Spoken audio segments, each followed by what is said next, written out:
राज्याचं एक शिष्टमंडळ घेऊन लक्ष्मण हाके यांचं जे उपोषण आहे त्या ठिकाणी चालेल, काय सांगा? काल गिरीश महाजन साहेब, उदय सावंत साहेब,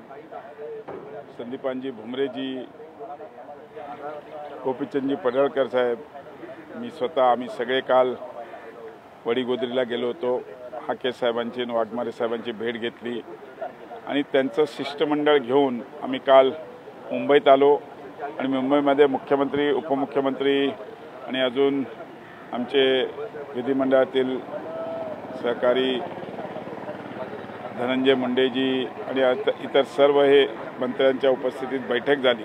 आणि त्या बैठकीमध्ये ज्या त्यांच्या मागण्या आहेत त्याच्यावर चर्चा झाली आणि 29 तारखेला सर्वपक्षीय बैठक करून हे सगळे निर्णय मार्गी लावायचं ठरलेलं आहे आणि त्या पद्धतीने लवकरच तो निर्णय होईल. आणि म्हणून आज आम्ही विनंती करायला चाललो आहे की आपण उपोषण मागे घ्यावं आणि 29 तारखेच्या बैठकीत त्या सर्वांनी उपस्थित राहावं अशी आमची त्यांना विनंती राहणार आहे. आणि पुण्याची पण काल मंडळी होती त्या बैठकीमध्ये, सर्व जे उपोषण करते होते ते सगळे होते, म्हणजे त्यांचे सगळ्यांचे